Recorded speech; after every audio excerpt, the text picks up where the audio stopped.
Hey, I'm Alex Radcliffe from BoardGameCo, and this is News and Week in Review, and we're going to be diving into a variety of news pieces. The topic of the week, there's actually no topic of the week. There's no topic of the week, I'm sorry. There's too much news to go over.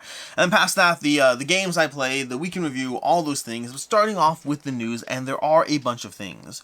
Starting with Gloomhaven 2nd Edition. I touched upon this briefly last week, although we have a 5.5 over on BoardGameGeek. People are not happy about the fact that this is Gloomhaven 2nd Edition, and I don't get it. I really don't. I don't get why people are so unhappy about the existence of this. And it's one of those things where, listen, I am fully on board with the fact that if your argument is that and by the way, you is a relatively small sample size here. We have 39 people who rated this game. I understand that the vast majority of you watching this have not rated this game or care or any of those things. But if you are in the camp that thinks Gloomhaven 2nd Edition has no reason to exist and it's just there to prey on your FOMO, the good news is you could not buy it, which is always an option on the table.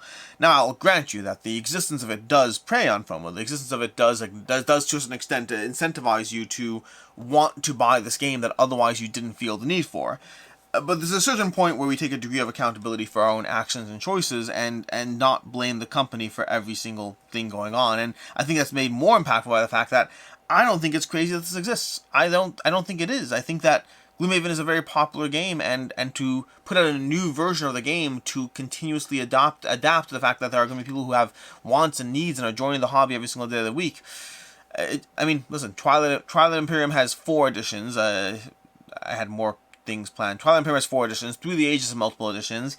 There are, I don't know, what do you have? We have, I'm forgetting all the titles. So Talisman has multiple editions. There are so many games that have multiple editions. When you're in the space long enough, you get multiple editions, and Gloomhaven is a very, very popular game. So, either way, Gloomhaven 2nd Edition. I'll have a full video on this later this next week, probably, talking about the topic and Gloomhaven and all those things. But Gloomhaven 2nd Edition is now a thing. It'll be coming out along with the backer campaign for Gloomhaven Miniatures, as well as the Gloomhaven RPG.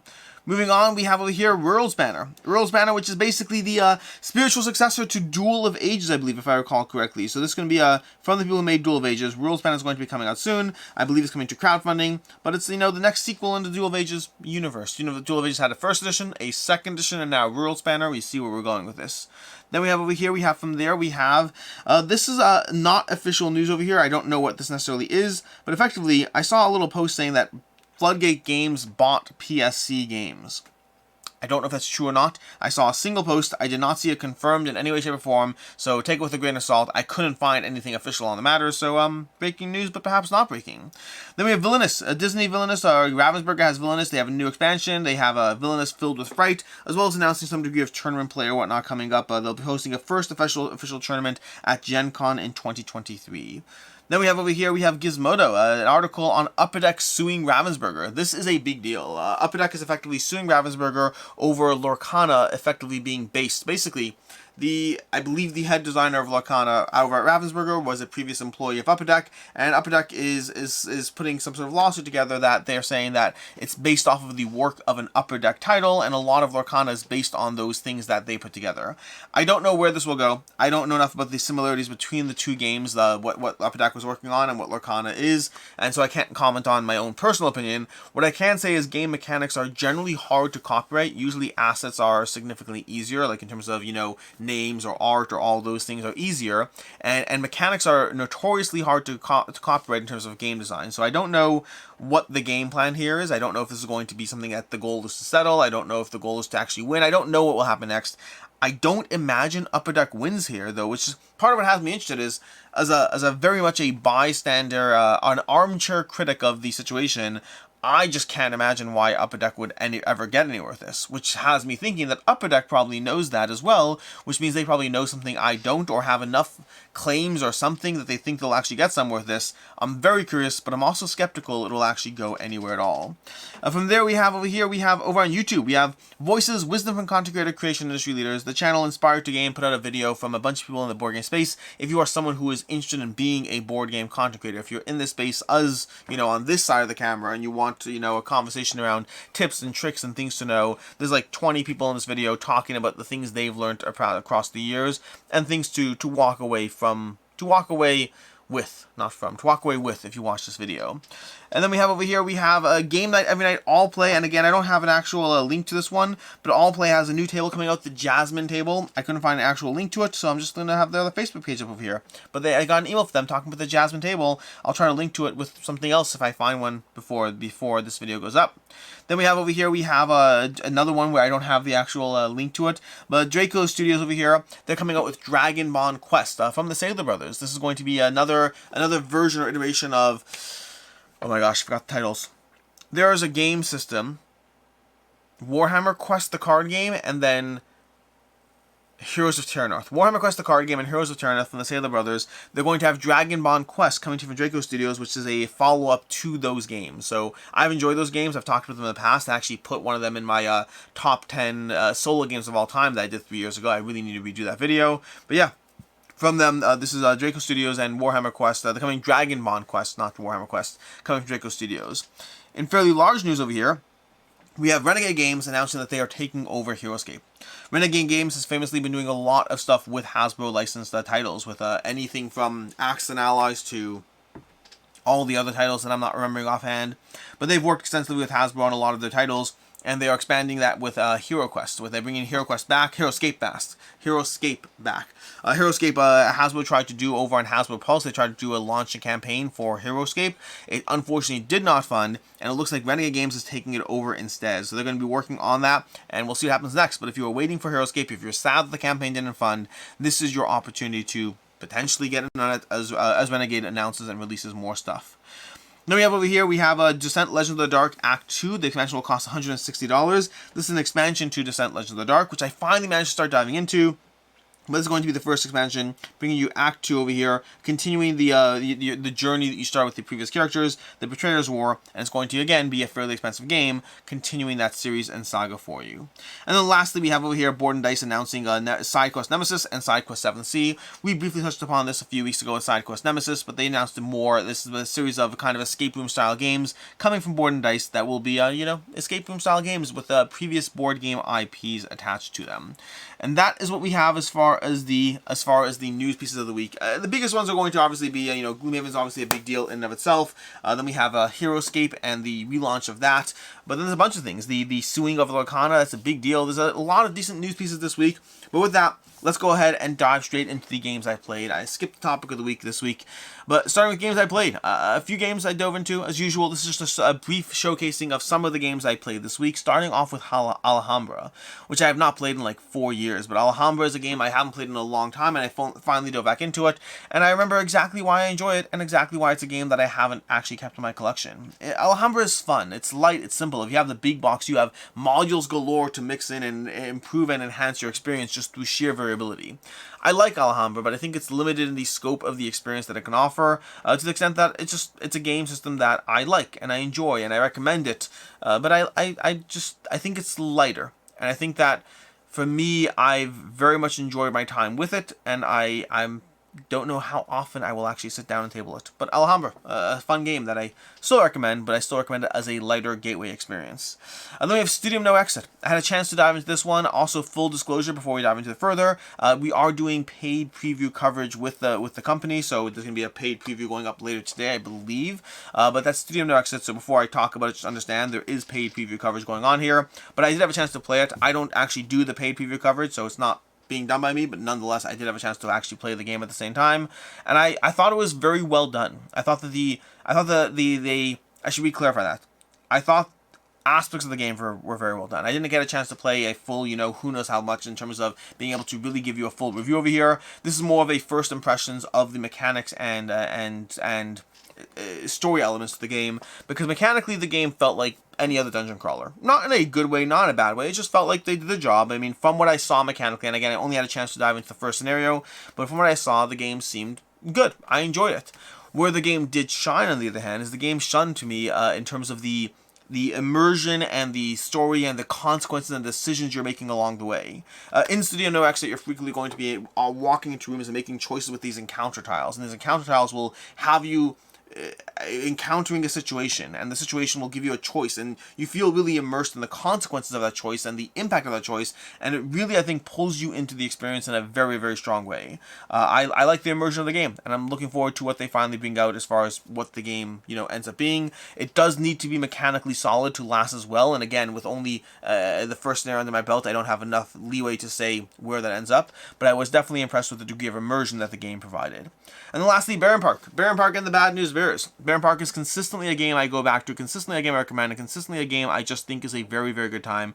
I highly recommend Baron Park, and playing with the Bad News Bears, I think I've played the Bad News Bears a lot, but I don't know if I've actually played with the Brown Bears expansion. It's one of the modules they have. I've played a lot with the monorails, and this was either the first or maybe the second time I played with the Brown Bears, but I really enjoyed the extra large tiles you get to throw into your park. I like the Baron Park system in general. I find it's a good, solid, accessible, variable, gives you these goals to go for.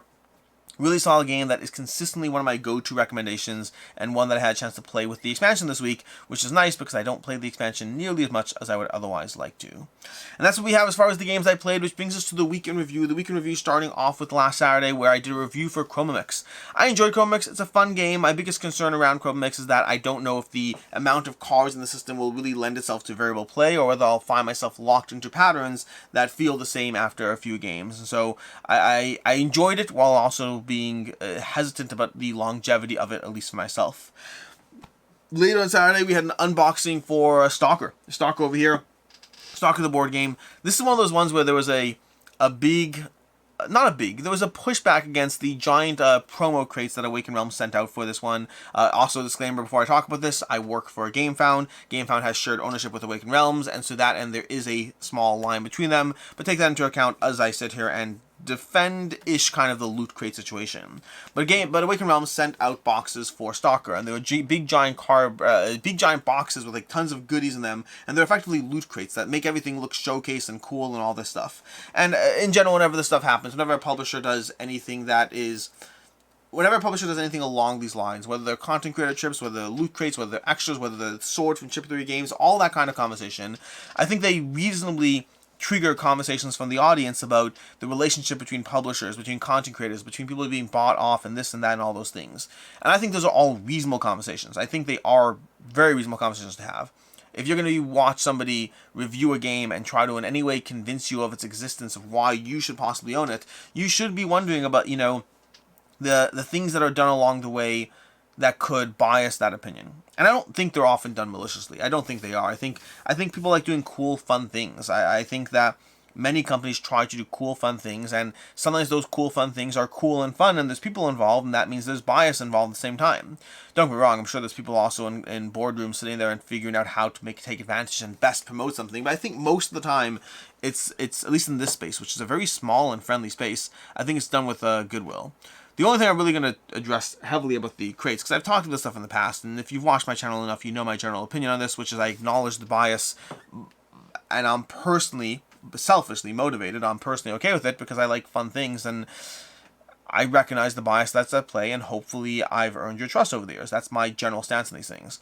What I will say specifically with the Awakened Realms loot crates is I'm not keeping a single thing in that loot crate. I think it's a very cool box to get, and it is fun to open up a box on camera and throw a gas mask on midstream. It's not something I often get to do in my life. It's a very cool thing to do just for the sake of the camera and the show and all those things, but there's not a single thing in that box that I'm keeping. I don't care at all about the contents. I like the Chip 3 sword. I like it. It's cool. It's a sword. I'm sorry. It's a sword. I'm going to keep the sword, but I don't have any affinity towards a gas mask, or I think there was like a light stick you can crack or something, and there's a compass watch. There's a whole bunch of things in there that I'm not going to keep. I'm not a survivalist. I'm not living in a zombie apocalypse, and none of this stuff has any value to me whatsoever.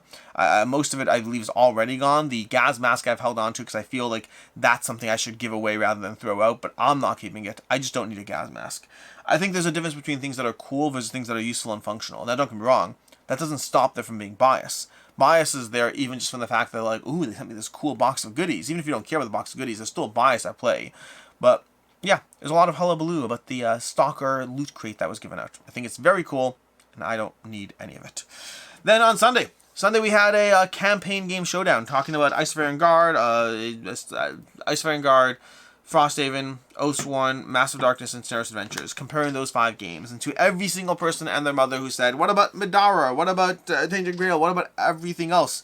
There are 2 things. One is I only compared games that I had games that I had had a chance to properly play. So for instance, something like Midara, I have not had a chance to properly dive into Midara yet.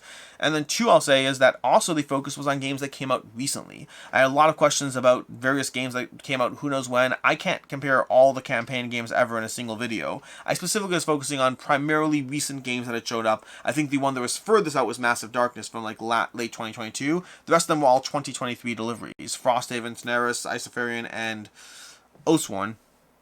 Oathsworn, I guess, was 2022.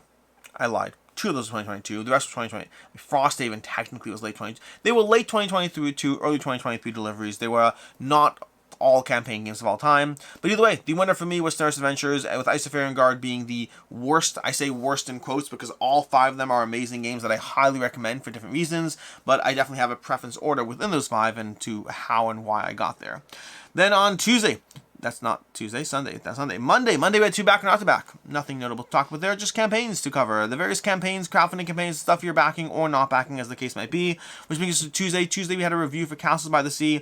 Gave that a 2.5 out of 5. Not as much for me, unfortunately. I was kind of surprised by that one. A little bit of a letdown for me personally. I thought Castle by the Sea was totally fine, but fine is where it kind of capped out. I didn't think the experience was that enjoyable. I thought the hazards kind of pulled things down a bit. To me, the variability is the main aspect that was compelling. I think it is a game that will work for a lot of people, but unfortunately Castles by the Sea did not work for me.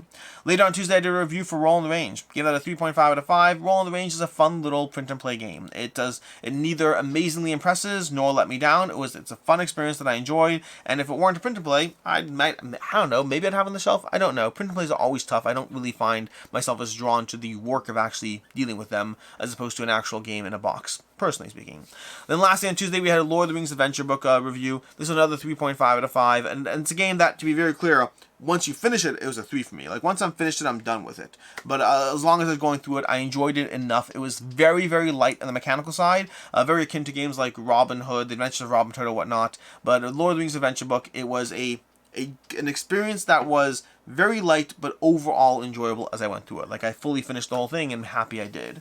Then Wednesday we had a review for 6 games a video about 6 games that didn't impress me. Basically going over a bunch of games, or was it 5 games? Maybe it was 5 games that didn't impress me.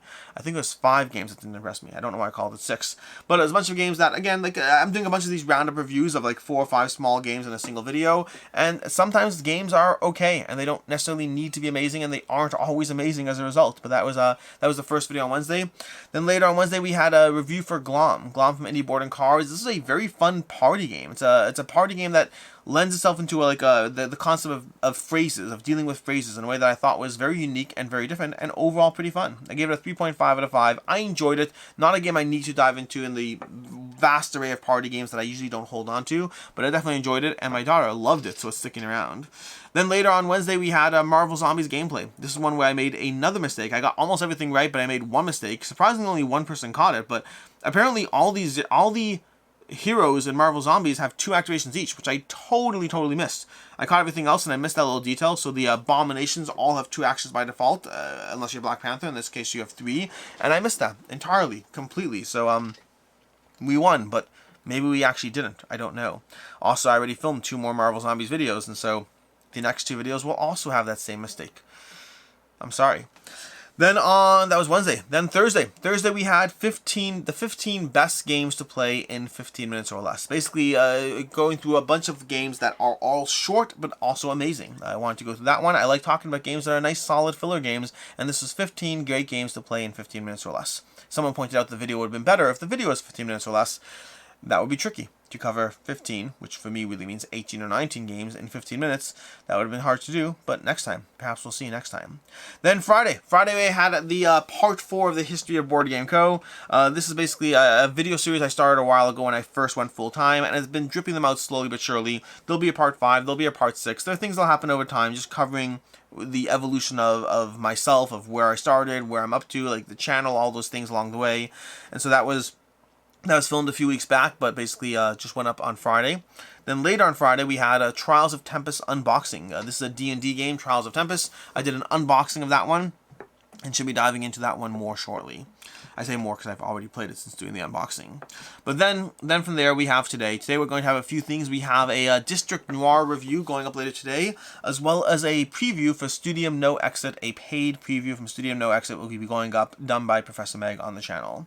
Which brings us to next week. Next week we'll have a bunch of things. We'll have a Games Leaving the Collection video going up, probably, as well. And this is for the month of, you know, April, like May, the month of May, Games Leaving the Collection for May, as well as a final conclusion to the Getting Rid of Big Box Games video. I did a whole Big Box campaign game video a bit ago, and now this is the final Getting Rid of Them All video, consolidating the first part of the first video with the next part. Either way, we'll talk about it. Another video, basically 2 videos this week going up as far as getting rid of games, I think, depending on how the schedule goes. And that brings us to the games on the table themselves. These are the games I hope to be diving into this week. We have Stalker, the board game, which I will be diving into like when I'm done filming. I'll be diving into that one. We have Fable, the Spirit Lands, which I had a chance to read the rules for this one, and I'm ready to go. I just need to actually play this one. We have Alma Mater, which I hope to be playing this Monday at our regular game night. And then we have Cosmo Octopus, which I just want to dive. I don't know when I'm playing it, but I want to play it as soon as possible because I really enjoy Cosmo Octopus and I want to dive into it again. I just want to dive into it again. I really had a fun time with it. And I want to play the solo mode. I want to see if the solo mode is good. And other stuff. Either way, that is basically what we have over here. These are the games on the table. This has been your week in review. Thanks so much for being here. I'm Alex Radcliffe from BoardGameCo. And as always, I hope you have a good one.